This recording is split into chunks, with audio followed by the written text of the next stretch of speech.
پارہ نمبر 15 ہے، سورہ بنی اسرائیل، آیت 71 میں اللہ ارشاد فرماتا ہے یوم ندعو کل اناس بامامہم، اور حشر کے دن کو یاد کرو جب ہم تمہیں تمہارے امام کے ساتھ بلائیں گے۔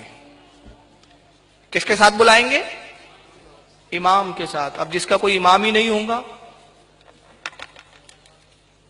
تو ابلیس آ جائیں گا، میں تیرا امام ہوں، تیرے کو دنیا میں ہی لے کے چلتا تھا اپنے پیچھے پیچھے، حقیقت میں تو میری پیروی کرتا تھا، مگر جس کا امام ہوگا اس کا عالم کیا ہوگا؟ حنفی امام ابو حنیفہ کے ساتھ، شافعی امام شافعی کے ساتھ، حنبلی امام احمد ابن حنبل کے ساتھ، مالکی امام مالک کے ساتھ آئیں گے۔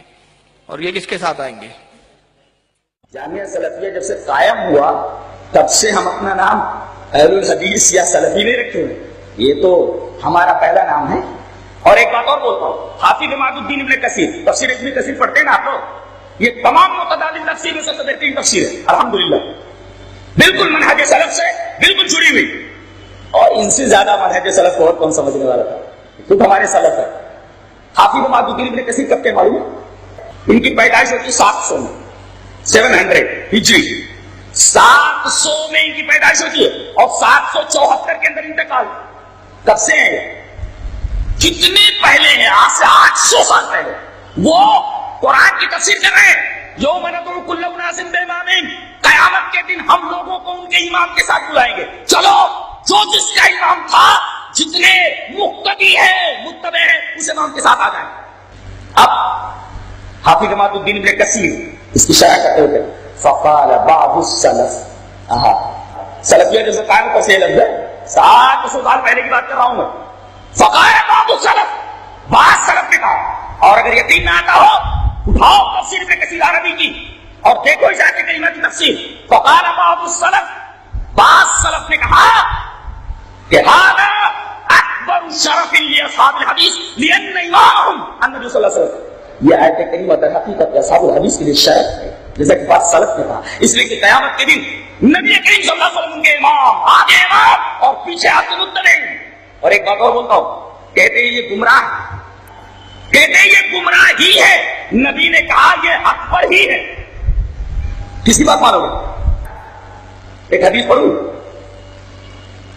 حدیث اس طرح قال ابو ہریرہ رضی اللہ تعالی عنہ قال قال رسول اللہ صلی اللہ علیہ وسلم انی قد ترکت فیکم شیئین لن تضلوا بعدہما کتاب اللہ و سنتی ولن یتفرقا حتی یرد علی الحوض رواہ الحاکم فی المستدرک فی کتاب العلم۔ حضرت ابو ہریرہ فرماتے ہیں کہ جناب محمد رسول اللہ صلی اللہ علیہ وسلم نے ارشاد فرمایا کہ بے شک میں نے تمہارے درمیان دو چیزیں چھوڑ دی ہیں، ان کے بعد تم گمراہ نہیں ہو، ہرگز گمراہ۔